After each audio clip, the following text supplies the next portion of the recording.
On today's episode of WatchJRGo, closets, closet?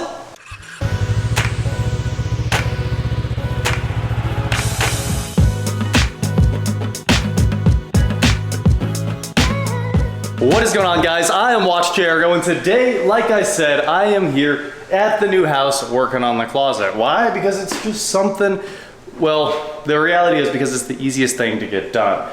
The rest of this house is a huge project with a lot of work that needs to happen. It'd be great if I had some help here for a lot of that. So I'm doing what I can by myself, which is framing in the old entry to the closet here to delete that room and make this a solid 11 by 11 room. I don't actually have a tape measure here, so I'm kind of guesstimating on everything. I mean, you can still see that my cuts are precise. I'm just using my fingernail to mark it and take it up to the chop saw. But it's working out, we're almost there. I'm gonna shoot that in a minute. I think it's 16 on center, although it doesn't really matter because it was a doorway, and once you start framing in doorways, things get all wonky. Now, this closet isn't actually the easiest thing because there's a bunch of junk that needs to go away, like that switch, and this switch, and the other switch, and I'm just gonna change everything about this closet. That's what's really going on here. So I'm gonna give you guys an overview. I don't actually know if we'll get too much of this thing done today, but we're gonna try to get as much knocked out as we can. This is the other closet light switch right here. And yes, I know traditionally closet light switches are kind of on the outside of the closet, but this is a big closet, and I don't want the switch on the outside. What I would like in this closet is this box flipped around and a double gang here, and I want a normal switch and a motion sensor right there. This closet also only has one outlet in it, and I don't even know if that outlet works yet. We'll get the meter on there in a minute and figure it out, but it needs more outlets than that. That's obvious. What we're gonna do is put shelves all the way around this entire thing and put an island in the middle. The island won't be too big, maybe 3 by 3, something like that. That's gonna sit right here in the center of the closet. I don't think that needs power, but we gotta have a couple outlets around this place. Otherwise, it's not gonna work out very well. And I also need the outlets tied into the motion sensor, and the outlets are gonna power the closet lighting. And then in the middle, we're gonna get AliExpress, a chandelier. I've had some friends buy beautiful, incredible chandeliers that you would find at all the lighting supply houses. Well, they all get them from China, and if you just hunt around on AliExpress for long enough, you can find them for $20 from China. So we'll put a big chandelier in the middle. I don't know what it's gonna look like, but I want this closet to have a really dark, you know, kind of a brooding feel. Really, I think that's just how it's gonna feel because the cabinets come in black that will run all the way around this thing. I want black cabinets in here. I want a light floor in here, and then I want a big chandelier in the center with a big black island in the center as well. So that is the closet overview here. It's supposed to be ridiculous and over the top, and that is truly the look we're going for here. Now, obviously, I got a lot of sheetrock patching to do. This board up here still needs to come down, but when I pull that board down, I want to put sheetrock right back up. So I need to get a couple 4-inch strips ready to go. There's some gap on each side of that 2x4, so we need some long 4s we can slap in there and shoot up, and then the electrical box will go right in the center up in the attic. And these other two over on the sides, well, they're probably gonna go away. I don't think there's any need for these old fixtures that are the ceramic Edison screw-in things. So it's nice to have them for now for work lights, but today we're gonna shoot in this door that needed framed in here, get that all done, and honestly, I think we could have this closet done in like a week. As I started this video out, eager to jump in here and get the easy project done. I framed in that doorway. I went ahead and traced out a 1/2-inch line so I could cut this sheetrock back and give myself a place to drop the new sheetrock onto, the existing studs, of course. And I was ready to I cut out this header. I was ready to drop that. It's not really, it's just a wall header for the closet. Above that are the actual joists, because somebody in the comments complained saying, like, why would you take that out? There's no way to do the work if you don't take that out. You know, you can't have a 2x4 sitting under sheetrock. So, I don't know. All I needed was 2 pieces of sheetrock that I could cut up real quick, scab it in here, and we would have been ready to go with a completely finished closet. And Eric and Jeff came over here. Now, Jeff works with Eric at Mid-Century. Of course, they build all these custom homes, and they came over here and said, there's not enough room in your closet to build your island. And I was like, you know, I did the math too. The shelves come out 24 inches, which is what? This is about 24 inches on every side. So you're taking, you know, 2 foot out all the way around an 11-foot square. That leaves you with a pretty small space in the middle. And if we put an island in, you'd basically have like a little tiny racetrack to walk around. If we put in a 3-foot island, I think that racetrack is maybe 24 inches or a foot on some sides, because we need a 2x3 island. You can't just put a square in there, it doesn't make sense. And they said, why don't you just move this wall? That's easy. I was like, yeah, I guess I could move this wall and we could make the closet 24 inches bigger, so it's 11 by 13. That kind of makes sense. We can put our 2x3 island in there. Everything works out great. And then they kept going and they said, well, why don't you just get rid of all this, because it looks stupid. And when I say all this, I mean all of that. They want this whole block gone so that the stairs are the focal point of the house, especially since this wall is going to drop to a half height. And then they want me to put the coat closet over here.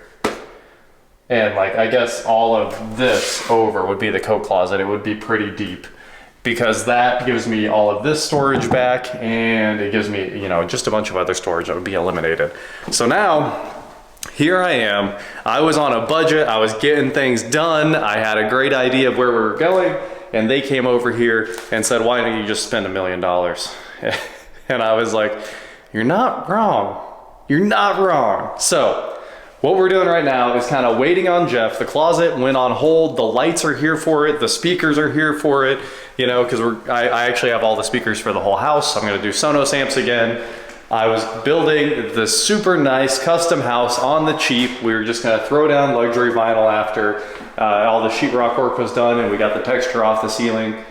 And yeah, I even have square snap-in lights, just like the ones we just did at the lake house. Super excited about those. They keep the house looking super modern. I was gonna put those in today because we know where the shelves are. It would be super easy to build my little grid, drop in the lights, and I'd be really close to home free on this closet build. And now, closet's on hold. So let's go fix some other things. So I'm halfway done with all my new lights. You can see this is all done and ready. It's all routed in here and ready to be snapped together, but I need to bring more Romex out the other side, come over here for the middle light, which is up there. I don't like that placement. It doesn't really work, but I can get away with that placement if I cut all the hot water lines out. So I don't want to do that quite yet. I could replace them quickly, but that's the holdup on light 3, which is the holdup for all the lights.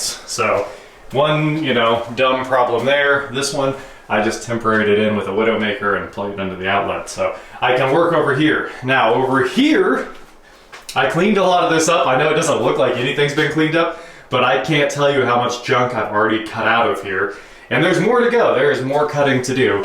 But the holdup here is we're ready to bring the water out. We need to shut off the city water main, cut this right here, then put on a threaded PVC adapter and then run that into some 3/4 PEX-A. And I've got my water filter upstairs built out with the PEX-A adapters on it, ready to be mounted. But where are you gonna mount it, right? I'm not gonna mount it to a single stud, I'm gonna mount it on a piece of plywood. So we need to build the water system. And in my head, the water system's gonna look a bit like this. It's going to come into the threaded adapter. Look at that, the schedule on the Ecobee, fire. I've got the fan running automatically. That's super cool. Anyway, come up, PEX-A into my 3/4 ball valve that's laying on the shelf over there, and up from there into the water filter, and then from there we need to go over into the water softener. The water softener needs to go here, and then we need to come back out of the water softener into a manifold, put the manifold here, and then we can finally replumb the whole house. I didn't want to start over, but believe me, we're starting over. The plumbing in this house is atrocious. Also, the hot water runs in a smaller line. It's like 1/2" PVC for cold and 3/8 for hot. Like, I mean, come on, the hot water is the most important part for washing your hands, for doing dishes, for taking showers. I don't understand this weird, let's run the hot and smaller pipe. But there's a lot of fixing to do. Let's get these shelves all demoed. We gotta demo all of this. I'm going to build brand new shelves that are screwed in, not nailed in. I have such a hatred for nails. Other than in framing, I'm gonna cut these shelves. I'm gonna remake them completely, because why do they have corrugated metal on them? And I'm gonna run a little vertical post right here and build brand new shelves with probably MDF or something nice on them, so that stuff slides and I've still got storage, and it'll work. So demo these shelves, rebuild them half the size, give me a place for my water softener, a place for my manifold, a place for my water filter, and keep going. Now the real hold up here is I don't have a table saw, and I need to rip down a bunch of plywood to finish the network and to finish the plumbing. That's kind of a self-imposed limitation. Technically, I could get to a table saw or have Home Depot cut down the plywood, or Lowe's. So today, let's get these shelves out of here and in the trash. Actually, I think we're gonna take every single shelf out of this room, because these have corrugated metal, garbage. These have sheetrock shelves. Wow, I tried to punch through it. It didn't work. It popped back. Someone needs to summon me some Kyle power, because I should be able to punch right through the sheetrock, right? Well, the nails came out. I'm not Kyle enough. These have not MDF, fiberboard, and everything else in here is mostly the same, except these shelves are hardwood. It's all coming out. It's all going in the trash, and I'm gonna start over and build something nice.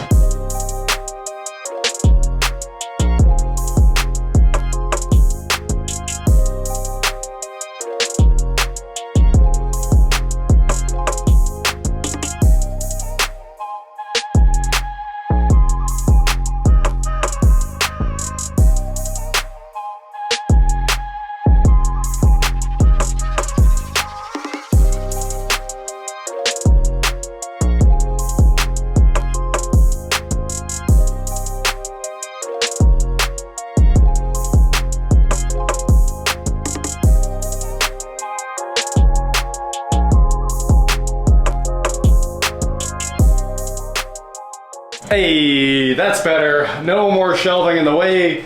Now to rebuild our shelves with all new wood and screws and a better shelving surface as well. And we're ready to mount some plywood over here to put in all of our water.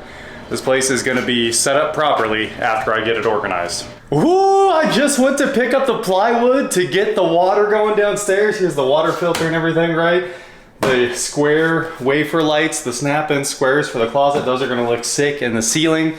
And the speakers just showed up for the whole house audio. You can't build a custom home without built-in audio, right? It's kind of rule number one. So somebody else made a good point. They're like, what about all those first-gen HomePods you just bought? And you know, they're right. I did plan on just going to only HomePods because they're so good. Siri's so good at managing it all, but you can't just have a custom home without built-in audio. So also, I was gonna buy these bad boys on eBay for basically, I found out it was basically what they're selling for right now, because I think they're clearing out this Klipsch reference line. And the outdoor speakers are on the way too. They're apparently in a different box, but they're Klipsch reference as well. So we're doing 8 inches in the places where I need it to rock, which are the master bedroom and the garage. Obviously the garage is like the one that you actually end up using. But those, they need to get after it. I need some real output in there. And then 6.5s everywhere else in the house. We'll make an entire video about this once I get the amplification and all the wire and some more conduit down the wall so we can actually hook these things up. I think the sheetrock guys will be very upset with me, but I think I'm gonna go ahead and cut these in and put them in. It needs to be done, and I'd rather just get them in the ceiling than having the boxes floating around the house. So coming soon, whole house audio, and it should be wild in here. And this is only for the upstairs. We're not even doing the basement yet. The basement is a later project. These are normally about $400 a pair or something like that. And these are like 300, close to 400. I paid 1,000 something for all of these. So it was an insane deal. So if you need some of these, I assume the price at Crutchfield, that's like $250+ off. It must be a closeout. It's probably the end of these. I know Linus Tech Tips, I think he did these in his house too, and I just was scrolling around looking for the right speaker. I know people are gonna be mad at me for not doing like monitor audio or, you know, definitives in ceiling. You know, those speakers are all like $4,000 for, you know, 4 of them. It's like $1,000 a speaker. A friend of mine was in my Facebook comments not that long ago when I put in the JBL controls, hating on those, which are excellent speakers by the way, saying that I should be putting in the speakers he installs that are $4,000 each for one 10-inch in-ceiling speaker. I was like, I think you're insane. These are gonna sound fine. And I don't feel like dropping $1 million on speakers. That's just out of control. Anyway, this was cheap, and we're gonna build a really cheap multi-room audio system that absolutely gets after it with all of the best stuff in the world. I think it's gonna be 100% Control 4 amps and switching with the Klipsch. You know, I wanna make a whole episode about that, and I will, but I get too excited about this stuff. So the Control 4 stuff's on its way, and I think I'll have less money in the whole setup than I would in 3 Sonos amps. All right, I got my wood for the water panel. Now this is way too heavy. You can tell because I'm absolutely beat after carrying it down here.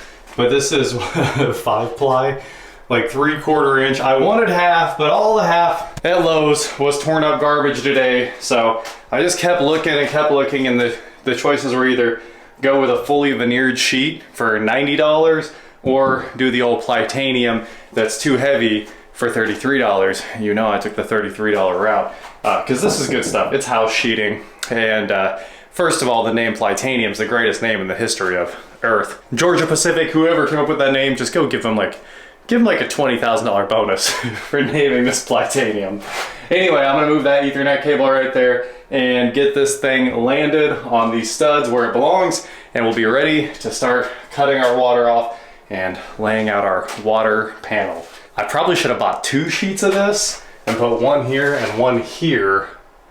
And maybe I'll actually get one more sheet and come to about here, a little narrower sheet, because the water softener could sit right here in the corner, and that would be ideal. Also, it needs its own outlet. All right, we now have a nice solid place to start mounting all of our water equipment. So I'm not quite sure where everything's gonna go. We might bring the valve up here and come over.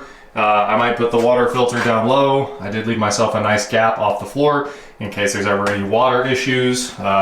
Pretty standard practice there to make sure the plywood won't absorb moisture off the floor. And I left myself the same gap on top. And look at that, those pesky electricians, they came and went that fast.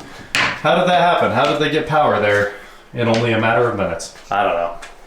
They do what they do. Hey, that looks better too. I don't know why they had cut that one out, but there was like extra concrete down there. So I chipped out that actual, like that overpour bump and cleaned that up so there's a straight piece. That one they cut a 45 on and jammed it in there. So that can go in the trash now. And the basement's looking a bit better. Just trying to get all this back to a good place so we can start building on top of it. Well, I'm gonna go put up all my tools. That is it for today, guys. Thank you so much for watching. Don't forget to head on over to shop.WatchJRGo.com for cool shirts just like this. And please like, share, subscribe, do whatever you wanna do. And I will talk to you next time. It's so nice having these are TR outlets, of course, because everybody wants their tamper resistance. At least inspectors do. And we'll put cover plates on those once I have the screwless cover plates and a switch that works. The electricians did that too, don't at me.